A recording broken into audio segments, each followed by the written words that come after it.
follow Jesus yet, but it doesn't change the fact that every single one of us this morning, whether we're a Christ follower or not, we all have a story. And the truth is that God so desires to use that story, but not only to use it, but also to be a part of that story. But if I were to be honest this morning, I think that I would have to say that story, so often it looks like a roller coaster, right? Because there's the ups and there's the downs. I think that even times, there's going to be times where we come home, in this next slide here, and it says, we're coming. That God, He may cause some days for us to come home exhilarated because of God's provision through people and circumstances. Here's the thing, I don't know about you, but personally I've never heard the voice of God audibly, where God has just spoken to me audibly. And I feel like that sometimes I'm always kind of feeling my way through the dark, trying to figure out, God, what is it that you want me to do? God, where is it that you want me to go? And sometimes I just feel like I can't get my finger on the pulse of what God wants to do. And maybe you're saying to me this morning, but that's not so very biblical to be sharing from behind the pulpit. You know, I would take you to a scripture here that says in Job, it says here in the next slide, we're coming. I think. Maybe not? No? Okay. Oh, there we go. It says, this is Job. He goes, if only I knew where to find God. I will go to his court. I go east, but he's not there. I go west, but I find that I cannot. What does Job say? He says, I cannot find him. And then he doesn't stop there. He goes on to the next verse here, and he says, I don't see him in the north, for he's hidden. I look to the south, but he is concealed. And Job's like, I have no idea where God's at. And I feel like sometimes that's what it's like trying to follow God. But I feel like that when I do get a hold of God, that he shows up and he shows off. I still remember when I was a kid, Blackwood, New Jersey, left-hand side of the church, 3 pews back in the middle of a worship service, hands lifted high, and I had this moment with God that I will never forget. It was a moment with God that I've never had before. And I've never had since, but I had this impression from God where God He speaks to my heart, and I felt that I was called to missions and called to the country of Cuba. And so what happens is I get older and I get before the Assemblies of God and I apply as a missionary, and they say, tell us, so why do you want to be a missionary? Why? I feel that when I was a boy that God had spoke to my heart and called us to missions into Cuba, and they say, forget about it.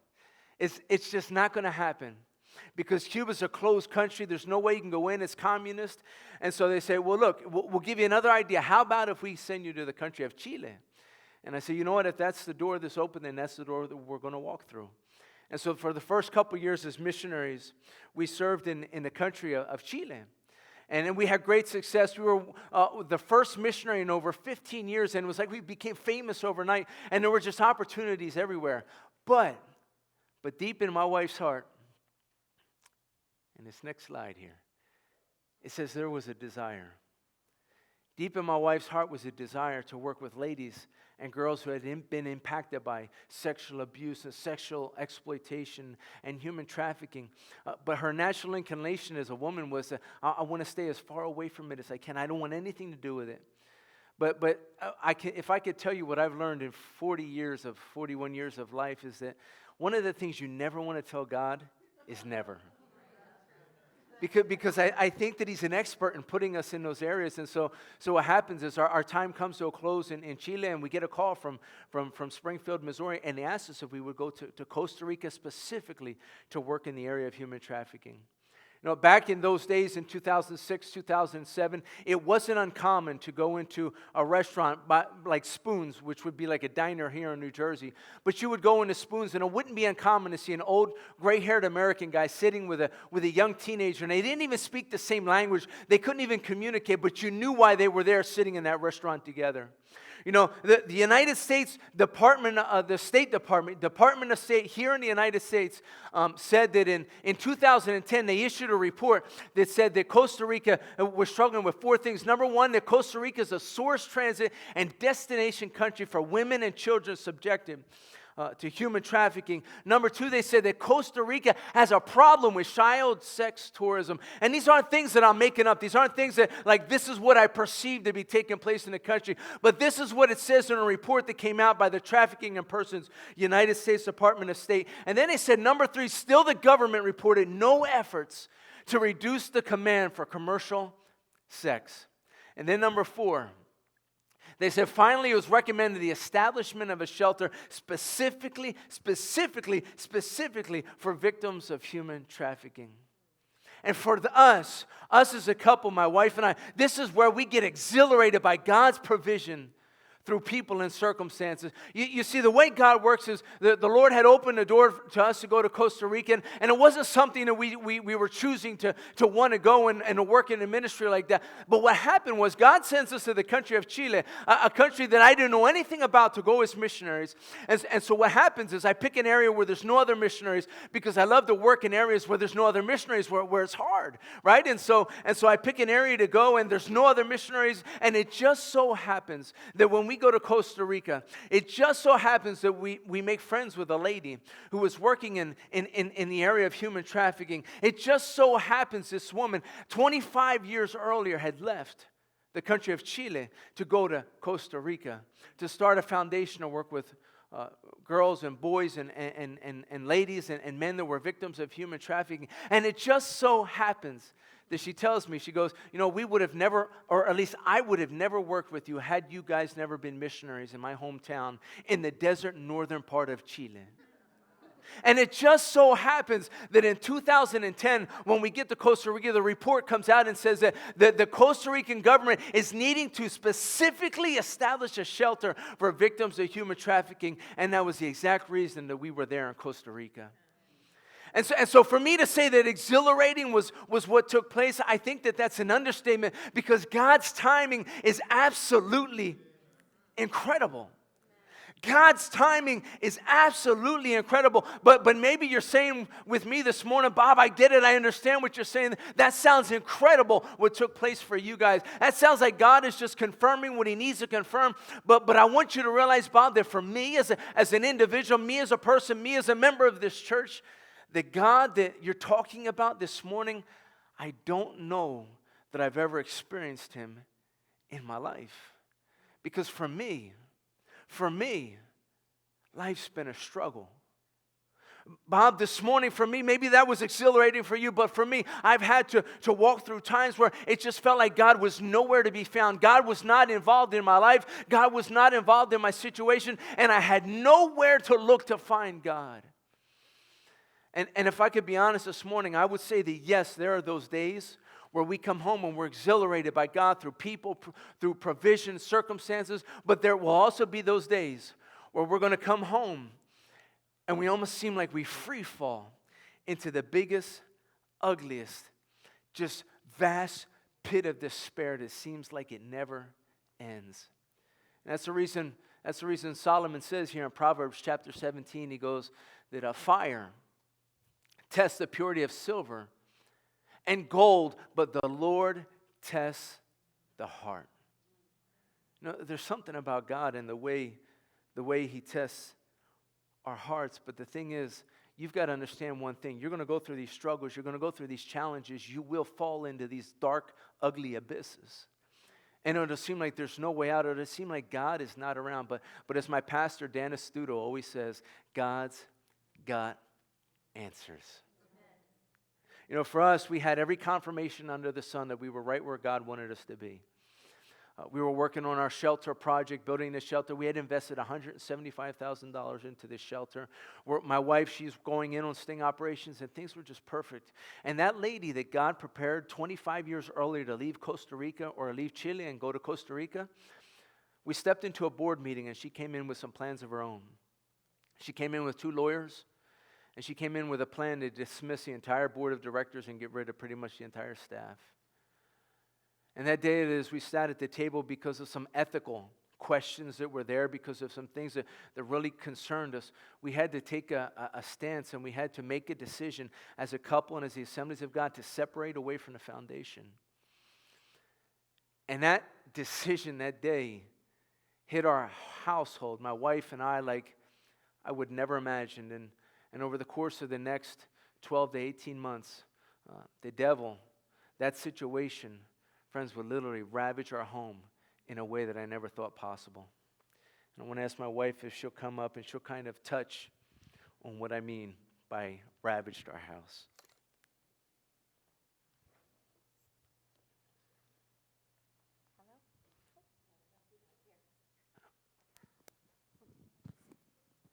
Okay. As my husband mentioned, we had been working and serving with this foundation, partnering with them for over 7 years. And for me, it was February 2nd of 2018 last year when I was sleeping and I woke up and I felt like I was actually having a heart attack. My heart was pounding. I was in a full sweat. I woke my husband up and said, something's wrong. There's something going on. I don't feel well. And every hour for the next 4 hours, I woke up and I was just jolted from my sleep. And I didn't really understand what was taking place in my body. Around 6:30 in the morning, I ran downstairs, threw myself on the living room floor, prostrate before the Lord, and just began to cry out to the Lord and say, God, what is going on? Why is my body reacting this way? Why do I feel like I'm having a heart attack? What's going on right now? And as about 8:30 in the morning, I was just praying, and I felt in my spirit, I have to reach out to my prayer warriors. And these were fellow missionary wives there in the country of Costa Rica. And we had just got back from a missionary wives retreat where our area director that oversees all of the missionaries had taken us away for a retreat. And she spoke at that retreat about the seasons of life, the 4 seasons of life that all of us go through when we walk with the Lord. And at that retreat, I had realized back then that I was in the season of winter, that I was struggling with depression. I was struggling with the fact that I had to separate from a ministry that I had poured so many years of my life into, and these connections and this deep love that I had grown for these ladies and these women that I had worked with and these teen girls. And just like that, I felt like the door was closed and we had to walk away. And I never properly got a chance to say goodbye to these ladies that I had grown to love so much. And it was almost like losing a really close family member and not being able to say bye to them before they passed away. And I remember thinking, what is going on? As my missionary friends got there that morning, they sat me down, and I literally cried for like 5 hours straight. They said, Michelle, you are going through burnout. You're struggling with compassion fatigue. What's taking place in your body is you're having panic attacks, and you have anxiety, and you're struggling through depression. And I kind of looked at them and I said, that is not true. I was in denial.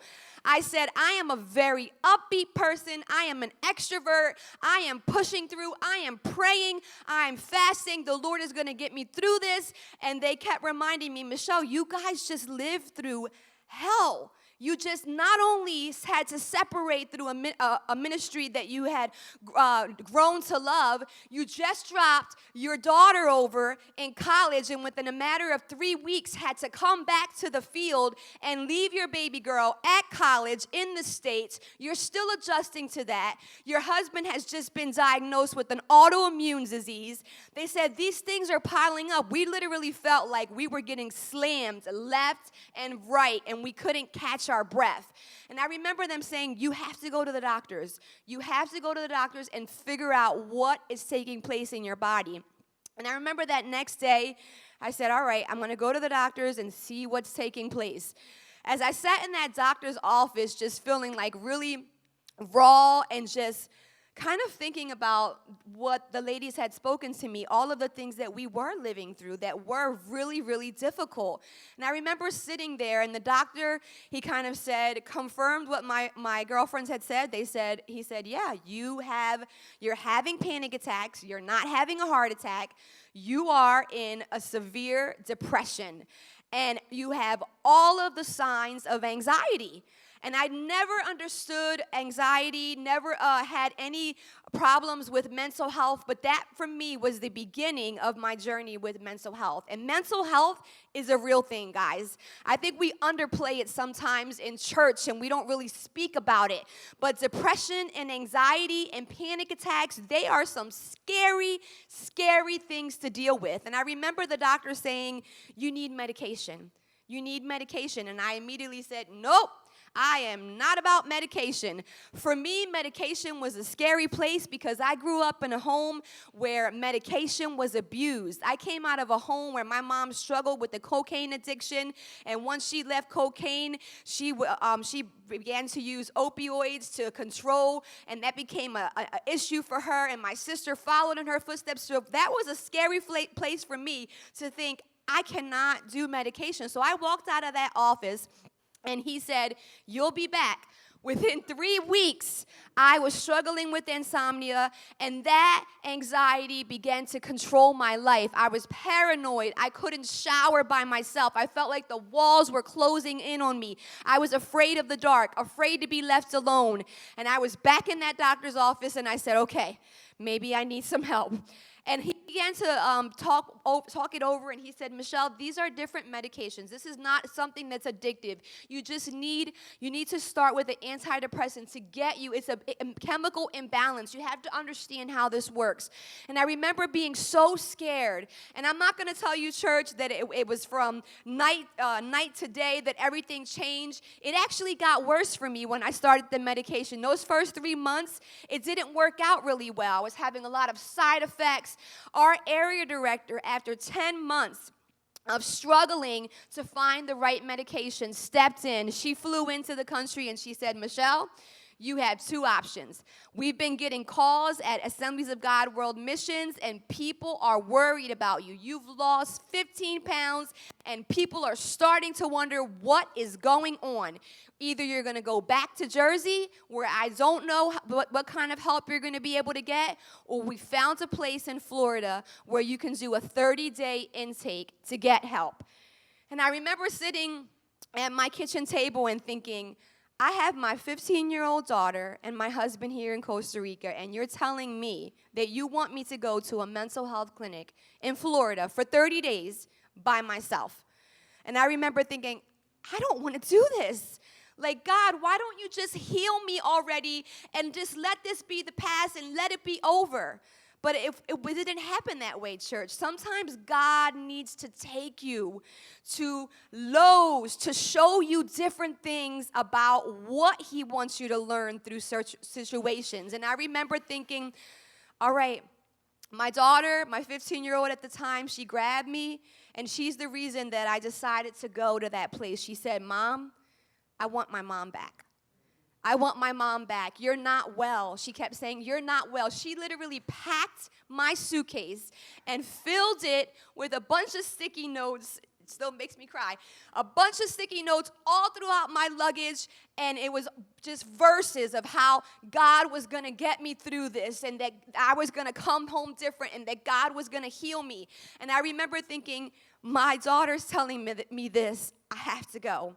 My husband got on a plane, and we landed in Florida, and he couldn't even take me to the place where I was to go because it was a very just safety issues. I got to that place, broke out in full hives from head to toe because of the anxiety that I was feeling about being left alone at this place.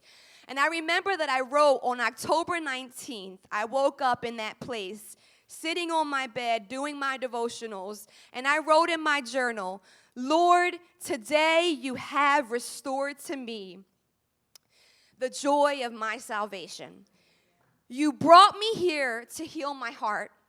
God, now I see that you wanted me all to yourself. I feel free today, free to dance, free to laugh. Yes, laugh, something that the enemy had tried to rob from me. It has been a long road, and you even sent friends here to visit me. You never left my side. You were here all along. I wrote here a verse that I had repeated for 10 months straight. You will keep in perfect peace all whose minds are stayed on you because they trust in you. Isaiah 26:3. I remember quoting that verse over and over and over again. And church, this morning I want to tell you that you were a part of that, because many, many times my husband posted and he said, churches, we need your prayers. We are in the middle of the biggest spiritual attack our ministry and our family has ever played. I mean, I'm telling you, it is on fire, and we need need your prayers. And churches, you guys were there covering us in prayer. And for that, I want to say thank you. And I also want to encourage you this morning, do not forget to pray for those in ministry. Pray for your pastors. Pray for those, their families. Pray for those that are on the front lines. We need your prayers. We would not be standing here today if it wasn't for our supporting churches that pray for us and have held us up. And I want to say thank you so, so very much. Amen.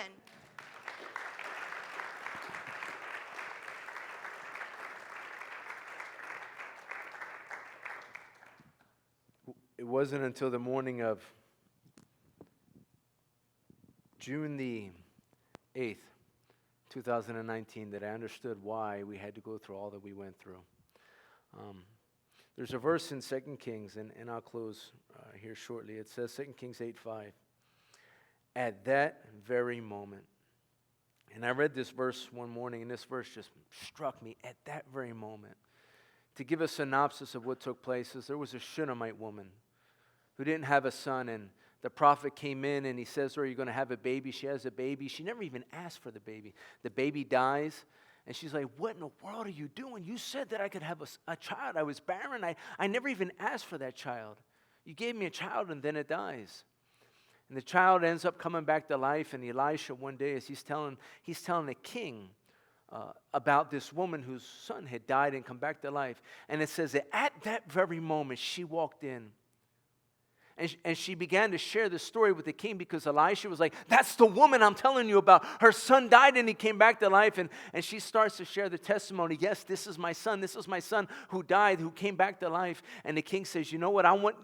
He speaks to his officials. "I want you to give everything back to this woman that she had lost, because she had to go away from her home for 7 years due to a famine." And she comes back 7 years later at that very moment.